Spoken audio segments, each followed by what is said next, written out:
Silence. If there is an afterlife, it sounds like this. Not music, not peace, just the echo of a man who can no longer scream. I never imagined death would feel like thinking. No body, no breath, no heartbeat. Yet somehow, my thoughts remain. People think the dead rest. They're wrong. The dead remember. And remembering is the cruelest punishment of all. I gave everything I had to one idea: freedom. I tore down nations for it. I drowned the world in blood for it. I sacrificed myself for it. And now, in this endless quiet, I ask myself, was I ever truly alive? Or was I just a weapon pretending to be human? I used to believe the world was simple: enemies and allies, life and death, freedom or slavery. But now that I stand beyond all of it, I see how fragile everything truly was. A mother's smile, a friend's laughter, a single afternoon without fear.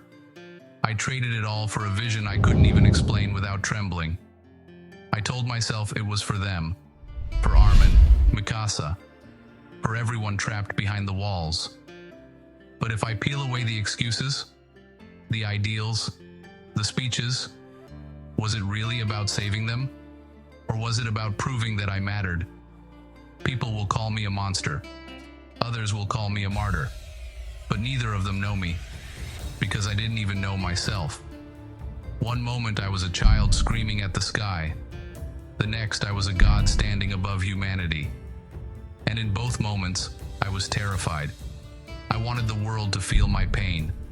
I wanted the world to understand why I couldn't breathe. But all I really wanted was to stop feeling helpless.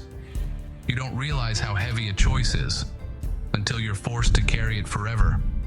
Even now, after death, I walk through the things I've done like a ghost wandering through ruins. I see the faces, the nameless people trampled beneath my footsteps, their bodies crushed not by a titan, but by my will. Do they curse me? Do they beg for justice? Or do they simply whisper, "Why?" I have no answer for them. I don't know anymore. Everyone thought I was certain, unshakable, determined. They were wrong. I was just tired of being powerless. I didn't want to be a spectator in my own life. I didn't want to wait for death. I wanted to become it. Because if I couldn't be free, then no one deserved to be. I wonder, if I had never been given the power of the Titans, would I have been happier? Would I have lived an ordinary life? Would I have been human? Would I have been the kind of person who wakes up, eats, works, laughs, sleeps, and calls that enough? I used to mock people like that. Now, I envy them. Do you know what the greatest curse of power is? Not that people hate you, not that people worship you. It's that you lose the right to be innocent. Every step I took rearranged the world. Every breath I took killed someone somewhere. I wasn't a man anymore. I was a storm pretending to have emotions. Sometimes, in this endless afterlife, I try to remember what it felt like to be held instead of feared. I try to remember the feeling of grass beneath my feet before the earth became soaked in blood. I try to remember what warmth felt like, but all I feel now is cold. Not the cold of death, the cold of regret. They will build statues of me. They will burn them down. They will argue for centuries about who I was. But no one will ever know that in the deepest part of my soul, I just wanted someone to tell me I didn't have to be strong anymore. Maybe I was a hero. Maybe I was a villain. Maybe I was both. Or maybe I was just a boy who never learned how to live without fighting.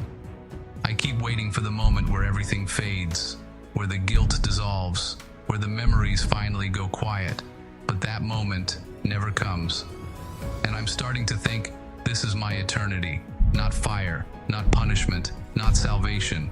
Just me, alone with the echo of every decision I cannot undo. If anyone hears this, don't make me a legend. Don't make me a lesson. Just remember, I was alive once, and I did not know what to do with that gift.